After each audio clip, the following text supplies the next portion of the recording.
반갑습니다. 부동산 공법의 배문환입니다. 자, 우리 주택법 이론 강의 계속 진행을 하고 있습니다. 기본 이론 강의고, 자, 세 번째 테마, 주택건설 절차 부분입니다. 자, 우리 앞에서 사업주체라는 걸 배웠죠. 등록사업자, 비등록사업자라는 개념, 그리고 주택조합에 대해서 중요한 내용들을 봤습니다. 자, 이번부터는 이제 주택을 건설하는 절차를, 이것도 이 절차를 두 파트로 나눠서, 첫 번째 파트, 두 파트로, 이렇게 두 번째 파트 나눠서 다음 강의랑 같이 진행을 하겠습니다. 자, 여기 가장 중심은 사업계획 승인이라는 것입니다. 사업계획 승인에 대해서 전반적인 내용들을 쭉 읽어보시고 이제 시험 문제 대비를 해야 됩니다. 자, 일단 주택건설 절차 첫 번째 파트에서는 자, 사업계획 승인 대상이 이제 몇 개냐, 30개 이상 주택을 건설하는 거. 사업계획 승인권자는 관청인데 누구냐 이런 것들. 자, 사업계획 승인을 받으면 착공신고하고 5년 안에 공사를 착수해야 됩니다. 공사 착수 기간이 있습니다. 그리고 사업계획 승인을 신청할 때도 대지 소유권을 100% 확보하는 게 원칙인데 법적으로 예외적으로 100% 소유권이 없더라도 사업계획 승인을 받는 경우가 있습니다. 그런 거랑 관련돼서 이 매도 청구라는 것도 배울 거고요. 자, 그 밖에 이제 통합심의, 공구별 승인, 사용 검사 이런 부분들을 볼 건데, 자, 처음 공부하신 분들은 도대체 이게 무슨 소린가 아주 굉장히 어렵습니다. 어려우니까 관련 내용들을 이제 하나씩 보면서 제가 풀어드리겠습니다. 자, 먼저 이 그림을 보시고, 자, 이건 우리 이제 앞에 강의에서도 보신 그림인데, 자, 요 부분이 이제 사업 주체죠. 등록사업자하고 비등록사업자가 있습니다. 비등록사업자는 공공사업 주체, 국가나 지자체, 토주택공사나 지방공사, 자, 공익법인, 주택조합인 지역 직장조합, 그 다음에 고용자, 여기 리모델링 조합도 있는데, 리모델링 조합은 따로 파트를 빼서 따로 정리하겠습니다. 자, 그럼 이렇게 비등록사업자를 제외하고 나머지는 등록사업자인데 등록사업자나 비등록사업자가 되고 나서 자, 30개 이상 주택사업을 할 때 뭐 예외적으로 한옥 같은 경우는 50세대 이상으로 이렇게 나오는데 자, 기본적으로 30개 이상 주택사업을 할 때는 자, 사업계획 승인이라는 것을 신청을 해야 됩니다. 관청한테 설계도를 준비해서 자, 우리는 건축법에서는 건축물을 지을 때는 건축허가라는 절차를 거칩니다. 자, 그런데 주택법에서는 30개 이상 주택사업을 하는 자는 자, 사업계획 승인을 신청한다. 건축허가가 아니고. 그래서 이런 것도 아셔야 됩니다. 29개 이하의 주택을 한 번에 건설하는 사람들은 건축법에 따라서 건축허가가 되는 겁니다. 왜냐하면 주택법이 자, 건축법의 일종의 특별법으로서 자, 30개 이상 주택을 건설하는 사람들은 자, 사업계획 승인을 별도로 신청해라. 건축법에 따라서 처리하지 말고. 그럼 이게 이제 우리가 반대로 해석하면 29개 이하의 주택 건설할 때는 건축법에 따라서 건축허가를 신청하는 겁니다. 그러니까 일반적으로 여러 종류의 건물들이 뭐 주택이든 상가든 여러 가지 건물들이 건축허가를 받는 건데 이 주택은 개수를 나눕니다. 상가 이런 것들은 개수가 없습니다. 주택은 단독주택이나 공동주택을 한 장소에서 등기 개수로 30개 이상 주택을 지어서 사업자들이 이걸 이제 팔거나 또는 어떤 특정한 목적으로 쓸 때는 30개 이상 주택 짓는 사람들은 등록사업자나 비등록사업자가 사업계획 승인을 신청한다고 하셔야 됩니다. 이렇게. 그리고 이제 29개 이하로 주택사업을 할 때는 건축허가가 되는 것이죠. 건축법에 따라서. 그리고 기타 건물들은 등기 개수랑 관계없이 그냥 건축허가를 받는다고 생각하면 되겠습니다. 자, 우리 건축허가도 설계도 심사고 사업계획 승인도 설계도 심사인데 그것을 받는 대상이 무엇인지를 잘 구별하는 게 가장 중요한 포인트입니다. 자, 어쨌든 사업계획 승인은 30개 이상 주택사업을 하는 사람, 다만 한옥이나 단정연립이나 단정 다세대 같은 도시형 생활주택을 건설하는 사람들은 50개 이상부터가 사업계획 승인 대상이 된다. 자, 여기는 빠졌지만 대지를 10,000제곱미터 이상 조성하는 사람도 사업계획 승인을 받는 겁니다. 뒤에 가서 볼 겁니다. 자, 사업계획 승인을 신청하면 60일 안에 승인 여부를 심사해서 통보하도록 되어 있습니다. 사업계획 승인을 통보받으면 착공신고하고 5년 안에 공사 착수합니다. 자, 5년이란 기간도 아셔야 됩니다. 그래서 이게 이제 정당한 사유가 있으면 뭐 1년 정도 연장이 가능한데 정당한 사유가 없을 때는 5년 안에 공사를 착수해야 됩니다. 만약에 5년 안에 공사 착수를 못하면 5년 된 다음 날에 우리 행정관청 승인권자가 사업계획 승인을 취소할 수 있습니다. 자, 공사가 완공되면 자, 사용검사라는 걸 신청해서 사용검사를 받아야 되고 이 사용검사는 특별한 문제가 없으면 15일 안에 내줘야 됩니다. 사용검사 신청을 하고 자, 15일 안에 사용검사를 내줘야 된다. 이런 것들 한번 보시면서 자, 처음 공부하실 때는 등록사업자, 비등록사업자가 30개 이상 주택사업을 할 때는 사업계획 승인이라는 서류를 준비해서 설계도 심사를 받고 사업계획 승인 통보받으면 5년 안에 공사 착수한다. 착공신고라는 거 꼭 해야 됩니다. 하고 5년 안에 공사를 착수하고 완공되면 사용검사를 받는 것입니다. 자, 이런 식의 기본 흐름을 한번 쭉 보고 가겠습니다. 자, 이제 바로 이제 사업계획 승인 대상을 다시 한번 확인해 보시면서 승인권자 관청도 확인해 보겠습니다. 자, 사업계획 승인 대상은 다음에 주택사업을 하는 자, 그 다음에 대지를 10,000제곱미터 이상으로 조성하는 그런 사업을 하는 사람들은 주택의 배치도, 그 밖에 부대, 복리시설 관련 서류 같은 것들을 첨부해서 사업계획 승인을 신청하는 거기 때문에 중요한 포인트는 다음에 주택사업이 뭐냐. 요 대지는 이렇게 나왔습니다. 10,000제곱미터 이상으로 조성하는 거. 그래서 주택사업이 뒤에 가보시면 단독주택 30호 이상, 공동주택도 30세대 이상이니까 합쳐가지고 30개 이상 주택사업을 할 때는 사업계획 승인을 받아야 된다. 자, 그런데 이 단독주택이나 공동주택이 이게 50세대라 50호 이상으로 바뀌는 경우가 있습니다. 대표적으로 단독주택 중에서 한옥 같은 경우를 또는 하나가 더 있죠. 여기 공공사업에 의해서 조성된 용지에다가 개별 필지로 구분하지 않고 이 단독주택 같은 경우를 짓는 경우가 있는데 공공사업으로 조성된 용지에다가 단독주택 같은 거 지을 때도 50호 이상부터 사업계획 승인을 받고 한옥 같은 거, 한옥마을 조성하기 위해서 한옥 같은 거 지을 때도 이게 50호 이상이 사업계획 승인이 되는 것입니다.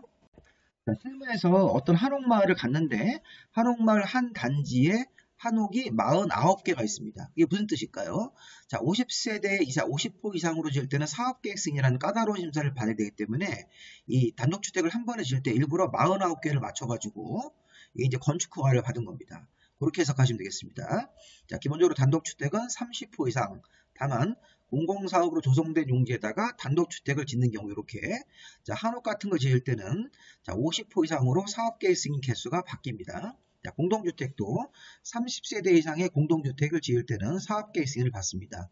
자, 그 다음에 리모델링을 하면서 증가되는 세수가 30세대 이상이 포함되어 있을 때, 이때도 사업계획 승인을 받는 거죠. 자, 반대로 리모델링을 하면서 증가하는 세수가 29세대 이하일 때는 그때는 이제 리모델링 허가라는 절차가 있습니다. 자, 우리 건축허가랑 유사하게 어쨌든 리모델링을 하면서 30세대 이상이 증가되거나 아니면 공동주택을 기본적으로 30세대 이상으로 건축할 때는 사업계획 승인을 받는다.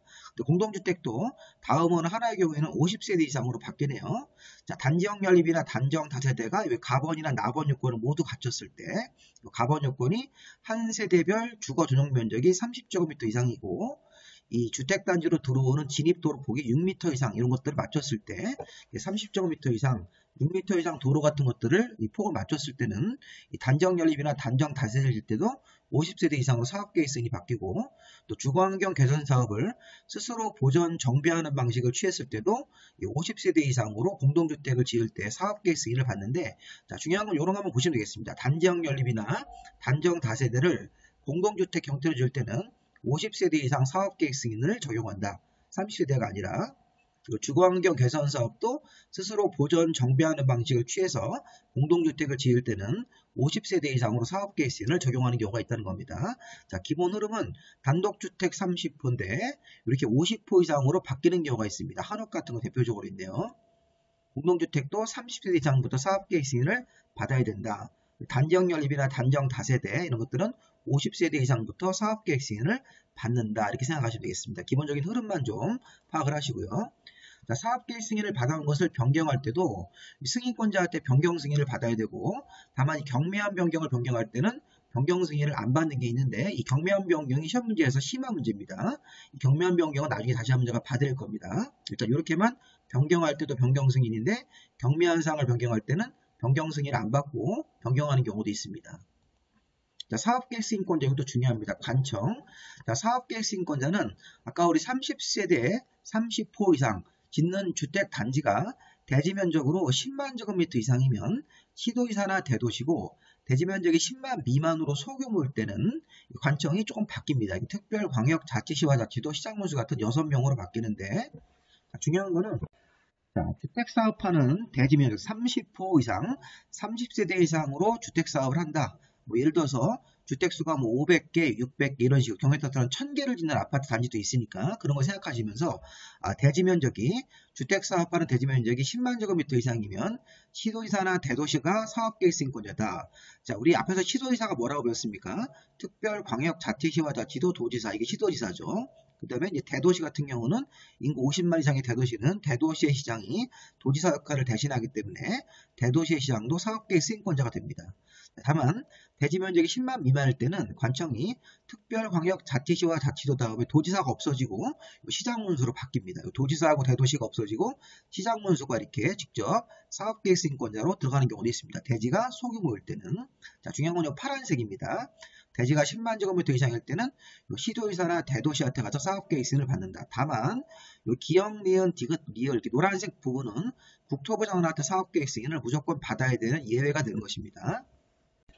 자, 우리 국토부 장관의 사업계획 승인 대상은 사업주체 중에서 국가나 토지주택공사, 자, 우리 국가가 예를 들어서 국방부가 군인 아파트 같은 걸 짓거나 토지주택공사 같은 국가공기업이 주택사업을 할 때는 국토부 장관한테 사업계획 승인을 받습니다. 시도나 대도시한테 안 받고 330만 이상 대규모로 택지개발 사업을 하거나 330만 이상 대규모로 도시개발 사업을 하는 지역으로서 국토부 장관이 따로 정하는 지역, 대규모이면서 국토부 장관이 정하는 지역이기 때문에 사업계획 승인을 이게 뭐 지방에서 하더라도 국토부 장관한테 받는 것입니다. 자, 수도권 광역시에서 긴급한 주택난 해소가 필요하거나 지역 균형 개발 같은 걸 위해서 국토부 장관이 정하는 지역, 수도권 광역시에서 긴급한 주택난 해소 또는 지역 균형 개발 같은 걸 위해서 국토부 장관이 정하는 지역이라고 되어 있으니까 이것도 지방이든 아니면 수도권이든 사업계획 승인을 국토부 장관한테 받는 거고, 자, 이번 리얼버 같은 경우는 공공주체가 총지분의 50%를 넘게 가지고 있는 부동산 투자회사입니다. 부동산 투자회사가 원래 민간기업이 원칙인데 이렇게 총지분의 50%를 넘게 이제 공공이 갖고 있으면 일종의 공기업으로 보고, 이것도 부동산 투자회사도 이 공공주체가 총지분의 50%를 넘게 지분을 갖고 있으니까 사업계획 승인을 국토부 장관한테 받는 것입니다. 자, 조금 어려우시면 요 기억하고 니은번 정도만 보십시오. 국가 여기 지방자치단체는 들어가시면 안 돼요. 지방공사도 안 됩니다. 국가 토지주택공사가 주택사업을 할 때 330만 이상 대규모로 택지개발 사업을 하거나 330만 이상 대규모로 도시개발 사업하는 지역으로서 국토부 장관이 정하는 지역이면 사업계획 승인을 안 받는 게 아닙니다. 국토부 장관한테 받아야 되는 것입니다. 이 네 가지를 국토부 장관한테 사업계획 승인을 받는 것이다 이렇게 생각하시면 되겠습니다. 원칙은 시도나 대도시인데, 자, 근데 이거 잘 보십시오. 사업계획 승인 대상에서 제외되는 건물. 자, 일단은 사업계획 승인을 안 받는다는 것은 30개 이상 주택사업을 하더라도 건축허가 대상으로 처리해 줍니다는 뜻입니다. 자, 우리 여기서 사업계획 승인보다 건축허가가 절차가 더 간소하고 더 쉬운 절차입니다. 그럼 이제 이게 특이한 특례죠. 자, 기본적으로 30개 이상 주택사업 할 때는 까다로운 사업계획 승인을 받는데, 자, 30개 이상 주택사업 하더라도 건축허가로 이거를 규제를 빼주는 겁니다. 이렇게. 그럼 이건 이제 규제를 완화해서 이런 1번이나 2번 같은 건물을 많이 짓고 좀 더 이렇게 쉽게 이런 것들을 건축하기 위해서 건축허가 대상으로 이렇게 빼주는 겁니다. 자, 대표적으로 뭐가 있냐면 상업지역에서 짓는 300세대 미만의 이게 주상복합 건물입니다. 자, 상업지역 준주거 지역 내에서 300세대 미만의 주택과 주택 외의설을 동일한 건물로 건축한다. 그럼 보십시오. 유통사업을 뺀 상업지역 준주거지역 같은 땅에서 사람들이 많이 모여있는 곳이네요. 자, 300세대 미만의 주택과 주택 외의설을 동일한 건물로 지으면 이게 바로 주상복합 아파트인데, 주택수가 뭐 280개 이런 식으로, 뭐 270개, 150개 이런 식으로 300세대 미만의 주택과 주택 외의설인 상가 같은 거를 동일한 건물에서 이렇게 혼합해서 지으면서, 그래서 여기서 주택의 연면적이 전체 건물 연면적에서 90% 미만일 때, 자, 조건이 여러 가지가 있는데 상업지역 준주거지역에서 300세대 미만의 주택과 주택 외의설인 이런 상가 같은 것들을 이렇게 동일한 건물에서 주상복합으로 지으면서 주택의 연면적 비율이 전체 건물 연면적 비율의 90% 미만, 자, 이런 조건을 모두 맞추면, 자, 30세대 이상으로 주택사업을 하더라도 사업계획 승인에서 제외가 되는 겁니다. 기출문제 한번 나왔었고요. 자, 또 하나는 농협중화회가 조달하는 자금으로 짓는 농어가 주택사업도, 자, 이게 사업계획 승인처럼 까다로운 걸 적용하지 않고 농어가 주택사업을 농협중화회가 조달하는 자금으로 사업을 할 때 주택수가 만약에 뭐 예를 들어서 뭐 50개, 60개 이렇게 짓더라도 건축허가 대상으로 빼준다는 얘기입니다. 지금 요거 1번하고 2번을 잘 보십시오. 나중에 시험 문제를 뭘 가시냐면 다음 중 국토부 장관의 승인 대상으로 잘못된 것을 해가지고 요 기역, 니은, 디귿, 리을 낸 다음에 여기다가 섞어버립니다. 이거를. 요거는 사업계획 승인을 안 받고 건축허가로 가는 것이다. 30개 이상 주택사업을 하더라도 이렇게 해석하는 거고, 요거는 30개 이상 주택사업을 할 때 국토부 장관할 때 사업계획 승인을 받는 것이다. 이렇게 구분을 할 줄 아셔야 됩니다. 이렇게 구분이 돼야지만 이 안에 있는 내용들이 생각이 나는 겁니다.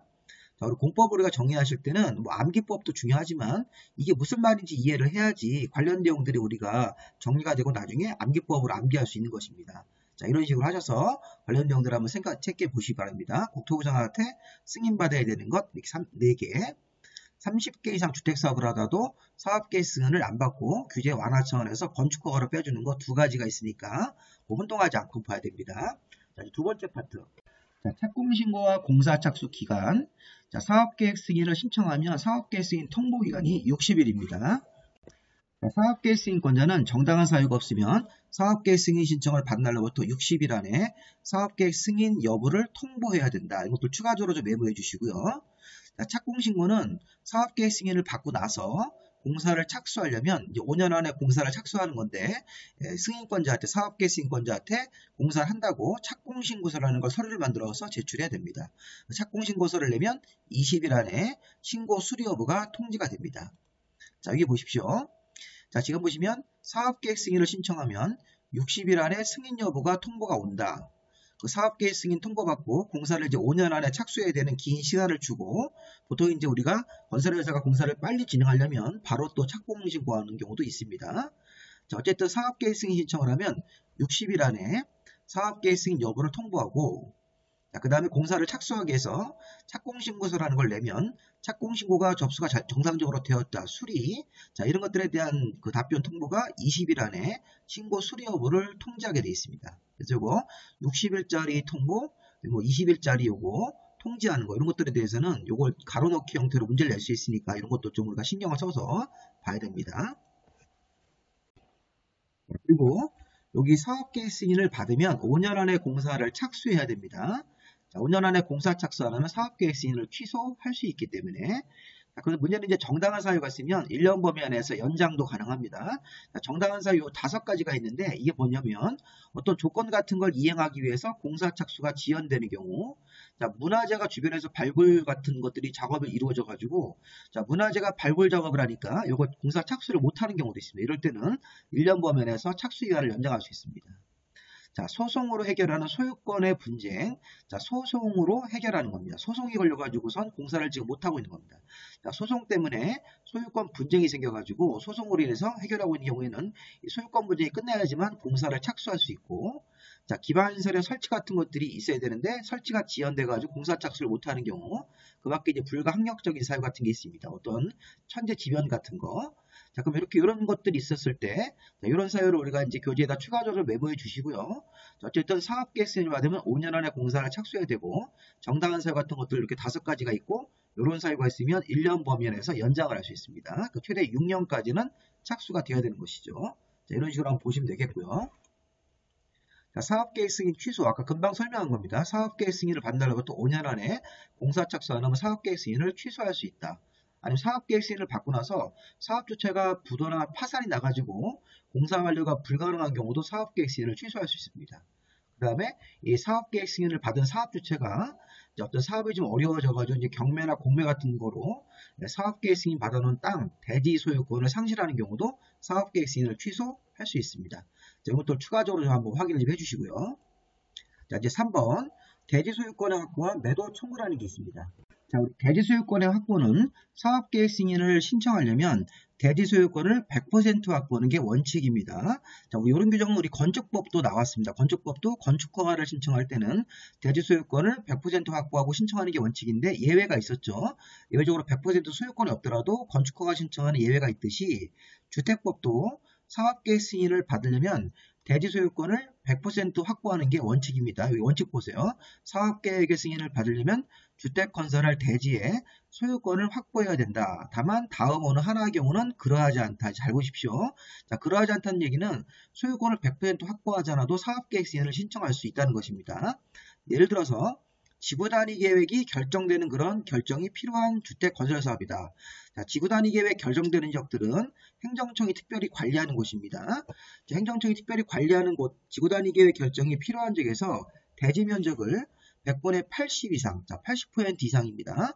자, 100% 소유권이 아니라 80% 이상의 사용할 수 있는 권원. 자, 이게 무슨 얘기입니까? 우리 건축법이랑 유사하게 대지, 지구단위 계획 결정이 필요한 적에서는 대지를 80% 정도 이상만 대지 소유자한테 가서 대지를 사용하겠다, 이렇게 사용에 대해서 동의를 해달라. 나중에 이 사업이 확정되면 이 대지를 우리가 사주겠다, 이런 식으로 해가지고 동의서를 받는 겁니다. 그래서 대지 면적에 지구단위 계획 결정이 필요한 주택사업이다. 그런데 대지 소유권이 아니라 대지 80% 이상 사용할 수 있는 권한인 대지 소유자에 대한 동의서 같은 것들을 80%만 받으면 나머지 20%가 동의서가 없더라도 사업계획서를 신청해서 받고 나서 나머지에 대해서는 매도 청구라는 걸 할 수 있다는 것입니다. 그래서 나머지 확보 못한 대지 20%에 대해서 매도 청구라는 거 대상이 된다면 이게 80% 이상만 사용 권한이 있더라도 사업계획서를 신청할 수가 있다는 것입니다. 굉장히 규제를 완화해 주는 건데 원래는 100% 소유권이 있어야지만 사업계획 승인을 받을 수 있습니다. 그래서 건설회사가 아파트를 1000개를 짓겠다 그러면 1000개를 지을 땅이 소유권이 100% 있어야지 사업계획 승인을 신청할 수 있는 게 원칙인데 실무적으로 이게 너무 어렵기 때문에 이렇게 되어 있습니다. 행정청이 관리하는 장소, 지구단위 계획 결정이 필요한 주택사업이다. 그런 적일 때는 대지가 80% 정도 이상만 사용 권한만 있더라도 확보 못한 대지는 나중에 매도 청구할 수 있기 때문에 매도 청구 대상이라는 걸 전제로 해가지고 80% 정도 이상만 사용 권한이 있더라도 사업계획서를 신청할 수 있습니다. 자, D급번 하나만 더 볼까요? 국가나 지자체 같은 공공주체, 토주택공사나 지방공사 같은 공기업, 자, 이런 사람들이 사업 주체일 때는 대지 소유권 100% 없더라도 사업계획 승인을 신청할 수가 있는 것입니다. 왜냐하면 이 공공주체는 나중에 배울 건데 수용권이 있습니다. 강제 수용권이 있기 때문에 일반 건설회사처럼 사업계획 승인을 신청하기 위해서 100% 소유권이 필요하진 않습니다. 그리고 기업, 지구단위 계획 결정이 필요한 적일 때는 80% 이상만 대지 사용 권한만 있더라도 확보 못한 부분은 나중에 매도 청구가 가능하기 때문에 사업계획 승인을 신청할 수 있고 국가나 지방자치단체, 토주택공사나 지방공사 같은 공공사업 주체는 소유권이 100% 없더라도 사업계획 승인을 신청할 수가 있습니다.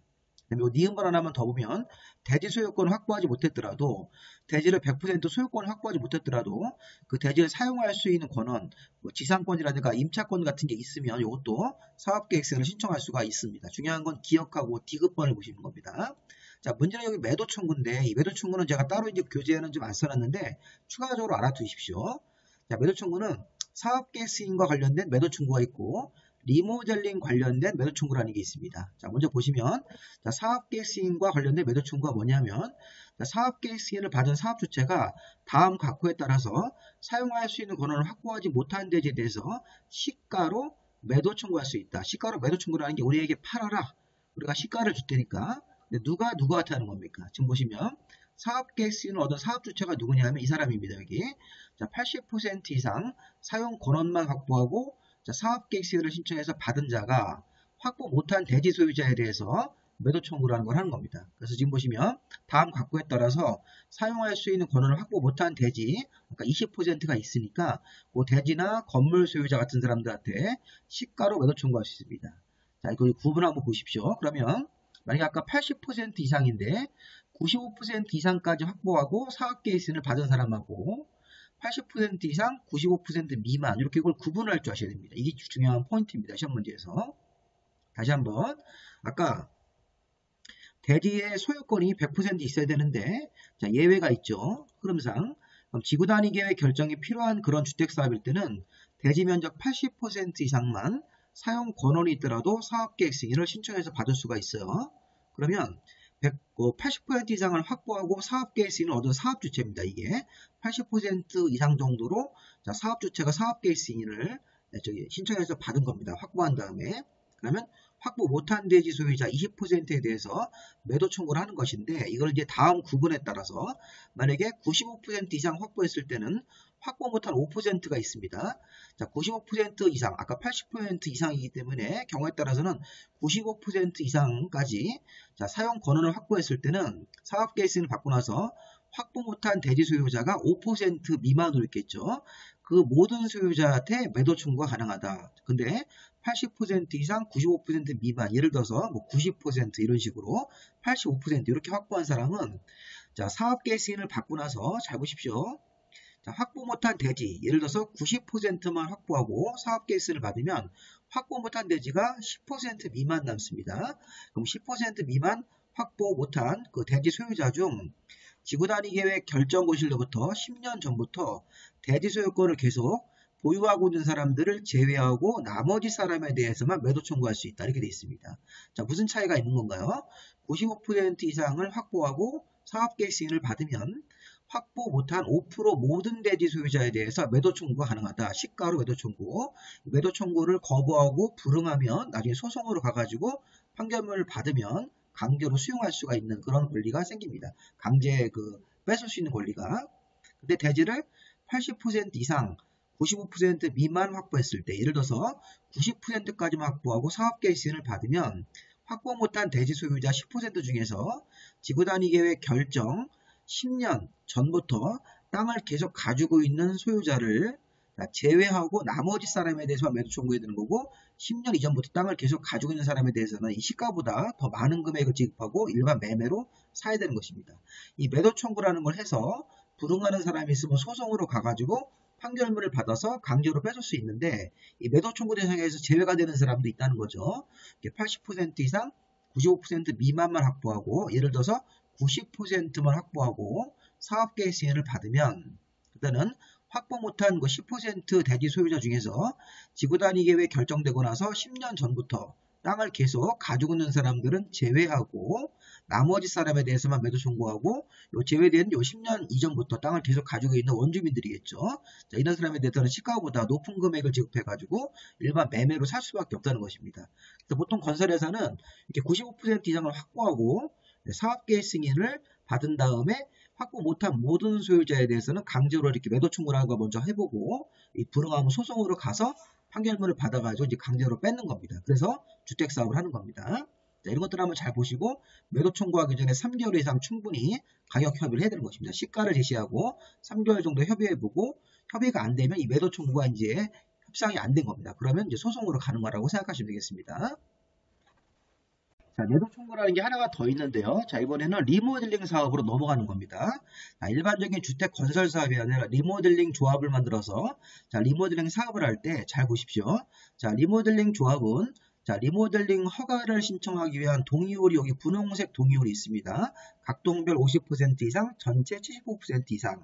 자, 확보하고 나서 리모델링 조합이 리모델링 조합 설립할 때 이 리모델링 결의에 찬성하지 아니한 사람에 대해서 매도를 청구할 수 있다. 이 도대체 무슨 말인가요? 자, 이거 한번 보십시오. 자, 리모델링 절차는, 자, 일단 기본적으로 리모델링 주택조합을 설립하는 걸 원칙으로 하시면 되겠습니다. 자, 공동주택 소유자가 우리 아파트가 너무 낡았으니까 리모델링을 하자고 리모델링 주택조합을 설립하는 설립인가라는 걸 받을 때 동의요건 좀 보십시오. 자, 각 동별 과반수 전체 3분의 2, 이 3분의 2면 67%라고 해석하시면 되겠습니다. 반올림해서.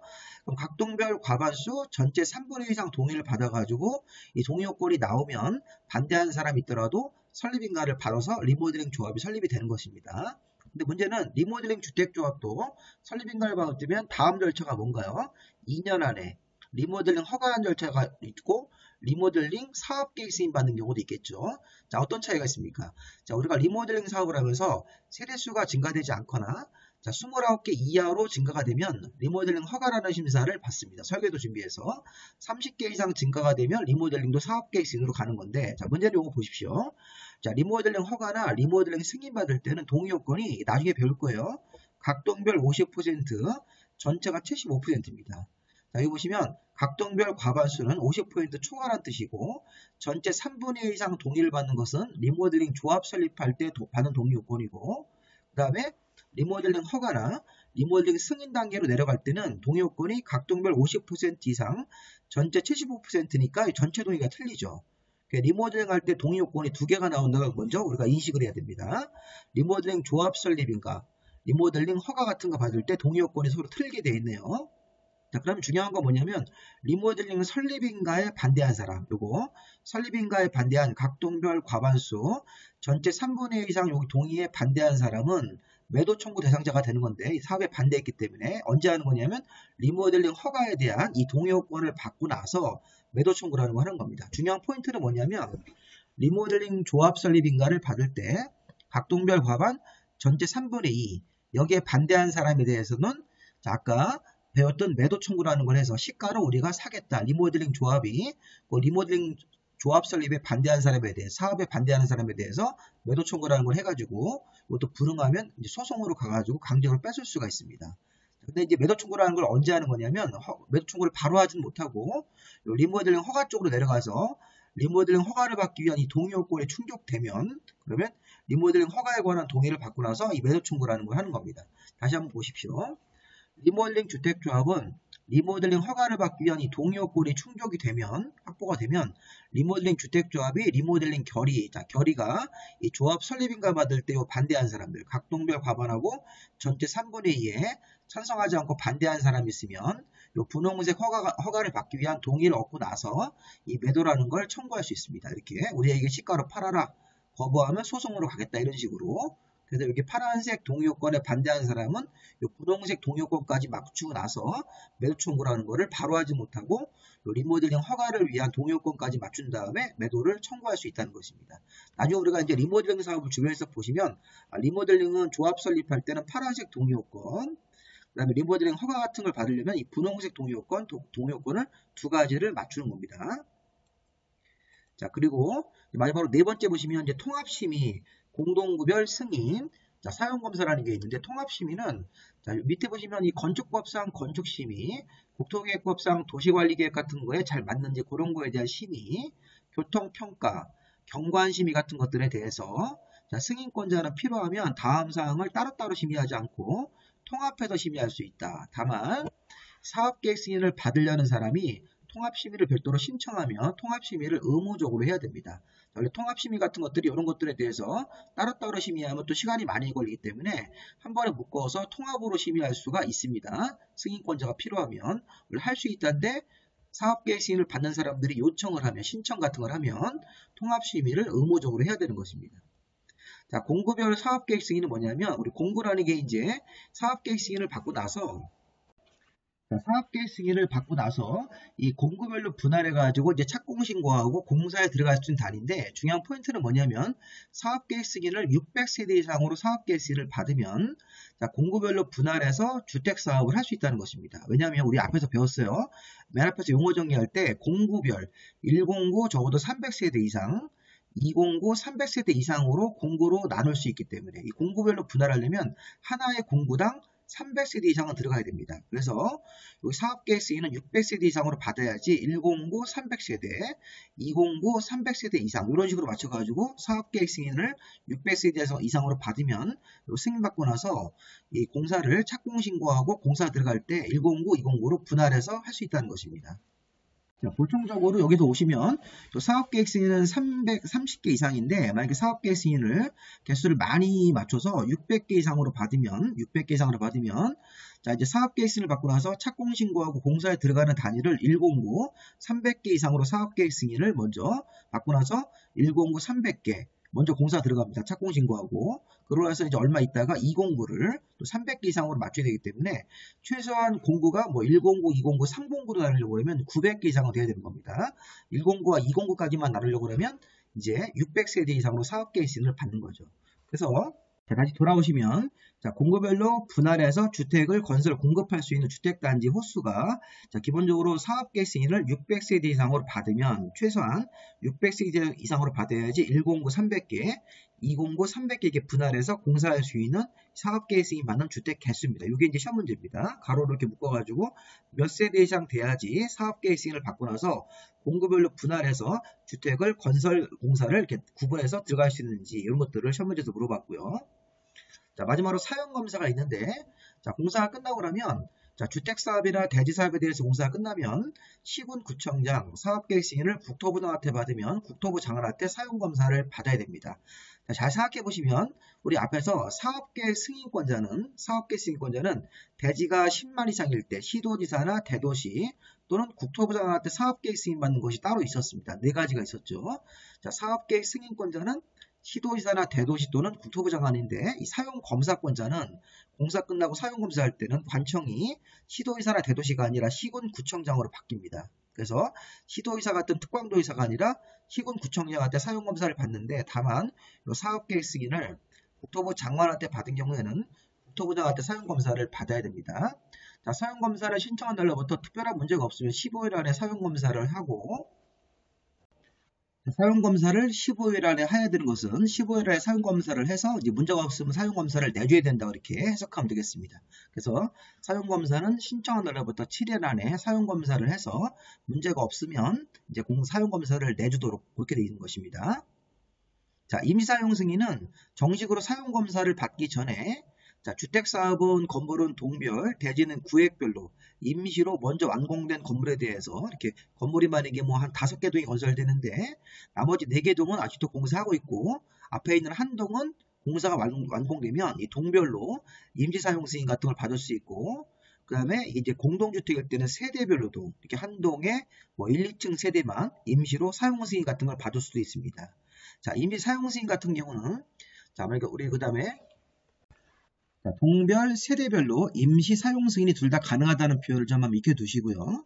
자, 파산시 사용검사는 사업주체가 사용검사를 신청하는 게 원칙인데, 자, 사업주체도 지금 파산을 했습니다. 그러면 시공을 보증한 자가 잔여공사를 시공하고 사용검사를 받아야 됩니다. 그래서 1차적으로 사업주체가 정상적으로 사업을 끝내면 사업주체가 사용검사를 신청해서 받아야 되는 것인데, 자, 사업주체가 파산하고 주택 건설 사업을 계속할 수 없을 때는 시공을 보증한 자가 2차로 들어와서 잔여공사를 마무리하고 사용검사를 받아야 됩니다. 만약에 시공을 보증한 자가 없거나 시공을 보증한 자까지 파산했을 때는 입주 예정자 대표회의가 잔여공사를 하고 사용검사를 끝까지 받아야 되는 것입니다. 자, 일단 여기까지만 보시면 좀 기본적인 내용들은 거의 다 숙지를 하신 거고요. 네, 다음에서 우리 사업시행 절차 두 번째 파트로 주택 상환사채, 국공유지 우선 매각 이런 부분에 대해서 설명을 드리도록 하겠습니다. 자, 강의를 들으시면서 교재가 필요하신 분들은 밴드에 들어가서 제 이름으로 검색한 다음에 가입을 하시면 그 중요 자료란에 제가 이게 무료로 파일을 올려놨으니까 뭐 여기 1번하고 2번 강의는 충분히 집에서 프린트해가지고 보실 수가 있고, 심화역집은 좀 두께가 두꺼우니까 이런 것들은 우리 핸드폰 같은 데다 저장을 해서 공부하실 때 이렇게 여분의 그런 기기를 이용해가지고 활용하시면 공부하시는 데 도움이 될 것 같습니다. 자, 여기까지 마무리하겠습니다. 수고하셨습니다.